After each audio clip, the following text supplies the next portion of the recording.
Welcome to my channel. इसके पिछले video में मैंने आपको केमिकल इक्विलिब्रियम क्या होता है और केमिकल इक्विलिब्रियम के कुछ कैरेक्टरिस्टिक्स आपको मैंने बताया था।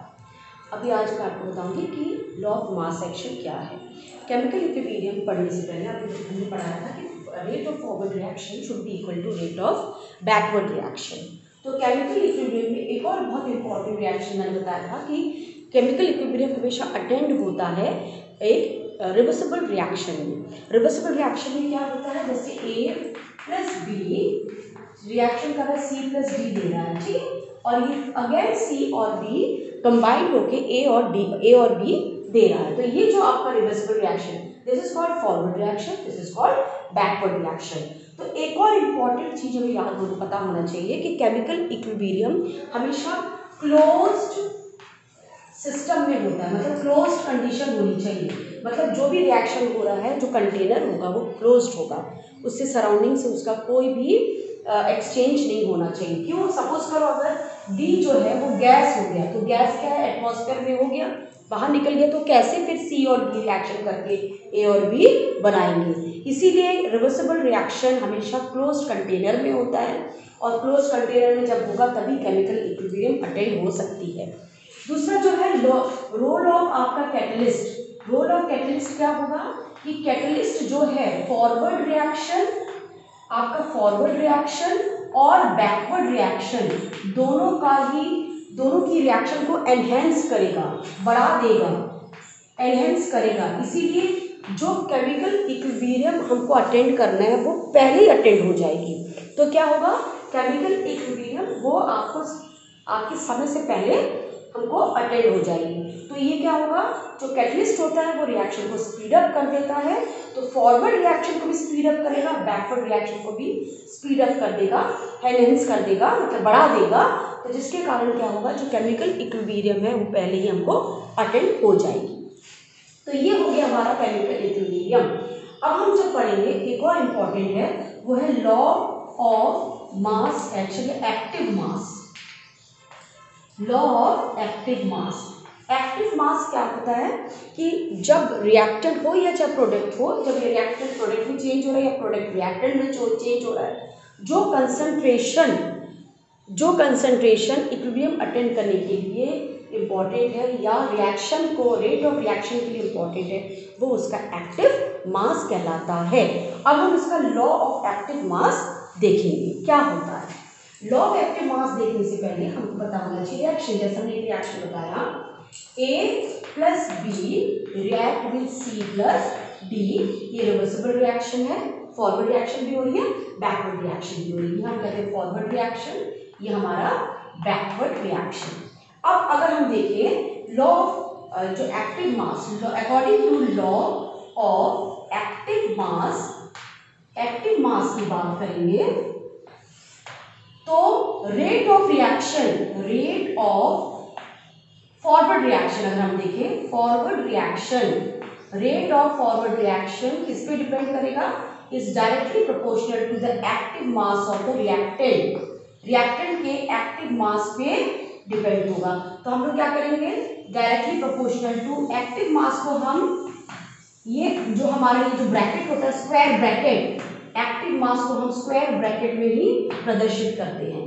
तो active mass of A and active mass of B, तो ये रिएक्टेंट का एक्टिव मास कहलाएगा। तो अगर हम देखें सपोज तो रेट ऑफ फॉरवर्ड रिएक्शन को हम क्या बोले, rate of forward reaction is K F, या हम बोल देंगे कि rate of reaction is equal to, directly proportionality को हटा के हम एक कांस्टेंट रखेंगे, that is K F, that is rate constant, या बोल सकते हैं ऑफ फॉरवर्ड रिएक्शन। ये रेट कांस्टेंट है और ये किस पे डिपेंड करेगा, rate of reaction active mass पे डिपेंड करेगा, ए और बी के। तो rate of forward reaction is equal to K F, active mass of A, active mass of B. Suppose करो यहाँ पर 2 मोल है और यहाँ पर कोई भी नहीं है, तो यहाँ पर इसका मतलब क्या हुआ कि जो आपका एक्टिव मास है, कितने ए हमारे पास है, 2, इसका जो अपॉन ऊपर आ जाएगा तो दैट इज द पावर। तो जितने मोल या जितने आपके रिएक्टेंट यूज होते हैं उसके एक्टिव मास का स्क्वायर हो जाएगा। तो ये हो गया active mass of forward reaction. उसी तरह से हम देखें आपका जो है रेट ऑफ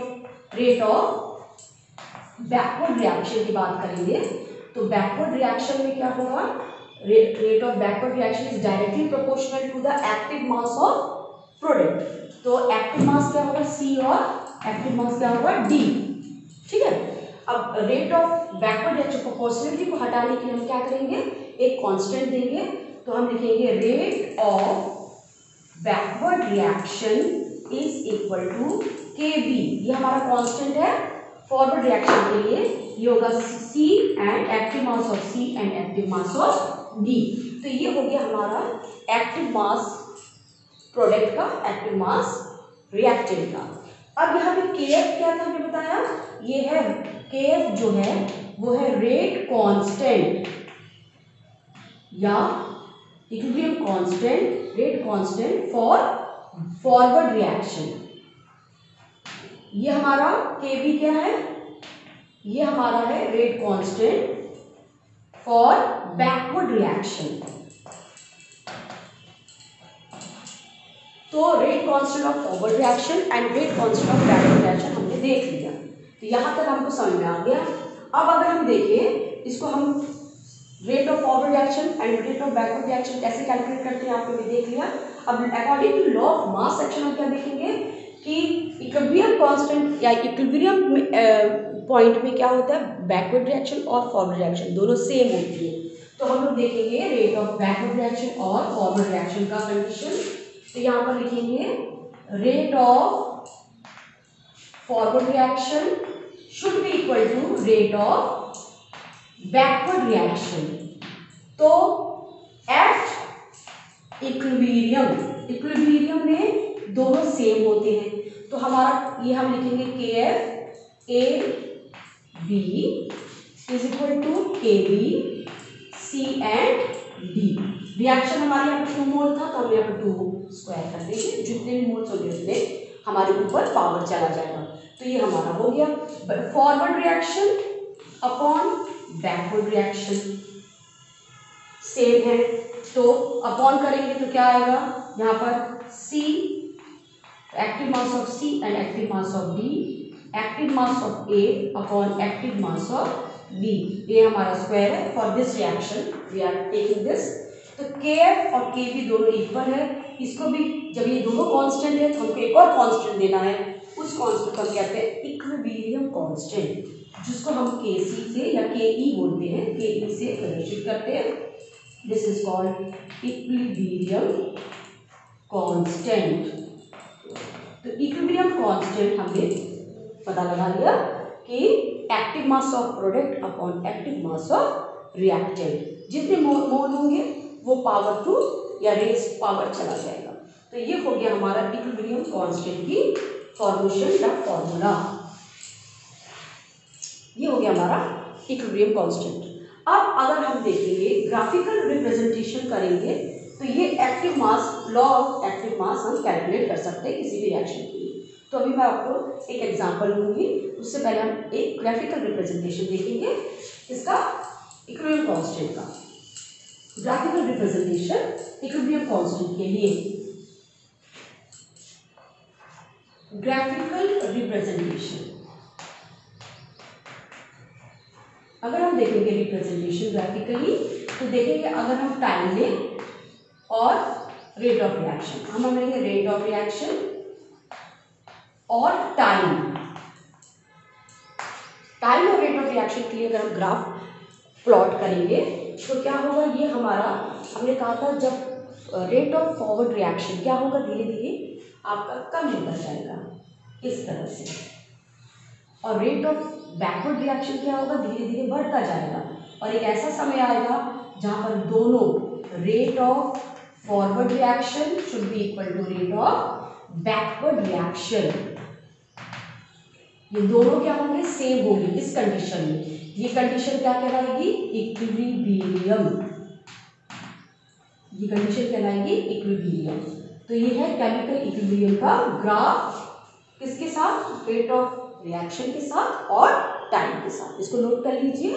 उसके बाद अगर हम देखेंगे ग्राफ रिप्रेजेंट करेंगे कंसंट्रेशन और टाइम के साथ, तो उसमें क्या ग्राफ होगा, देखिए ये हो गया रेट ऑफ रिएक्शन का, रेट ऑफ फॉरवर्ड रिएक्शन है ये फॉरवर्ड रिएक्शन की ये फॉरवर्ड रिएक्शन हो रही है, क्या हो रहा है, और ये बैकवर्ड रिएक्शन हो रही है।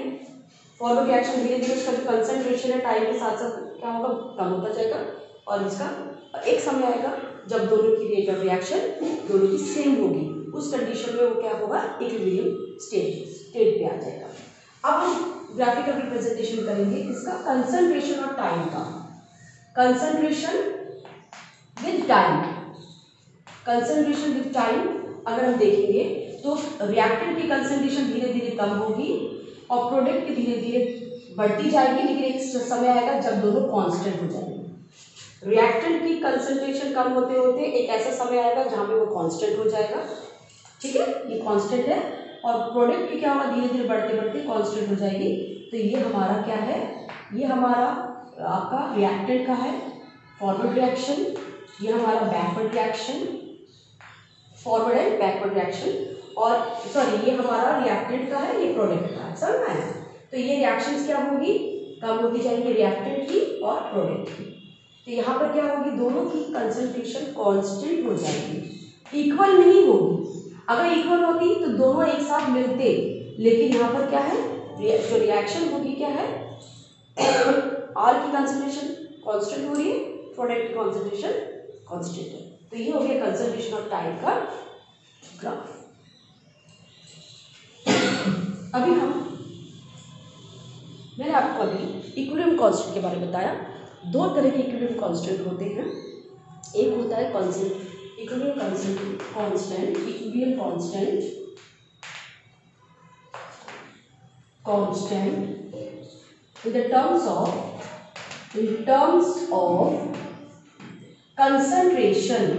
in terms of concentration, और कंसंट्रेशन को हम कैसे नापते हैं, N/V, number of moles upon volume. Number of moles upon volume करेंगे तो C आएगा। तो इसको अगर हम इन टर्म्स ऑफ कंसंट्रेशन की बात करेंगे तो हम उसे लिखेंगे Kc, इक्विलिब्रियम कांस्टेंट Kc। और एक और इक्विलिब्रियम कांस्टेंट होता है इक्विलिब्रियम कांस्टेंट, और ये स्पेशली जो होते हैं constant, equilibrium constant partial pressure in terms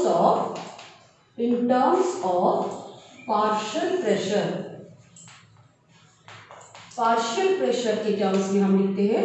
ये स्पेशली किसके लिए होता है, गैसियस के लिए। जितने भी अगर रिएक्टेंट भी गैस हो, प्रोडक्ट भी मिल रहा है जो एक गैस है, तो हम इसको किस में करेंगे, पार्शियल प्रेशर के टर्म्स में करेंगे। तो ये हो जाएगा हमारा Kp, इक्विलिब्रियम कांस्टेंट Kp, ये Kc और ये Kp।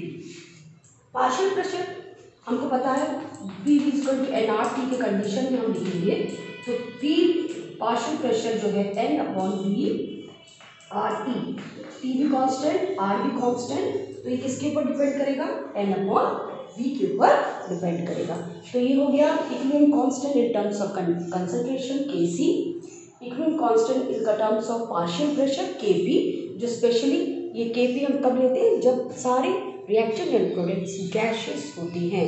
तो इक्विलिब्रियम कांस्टेंट क्या है और कितने प्रकार के होते हैं, दो प्रकार के, Kp एंड Kc। अब इनका जो रिलेशन है वो मैं आपको नेक्स्ट वीडियो में बताऊंगी। Thank you.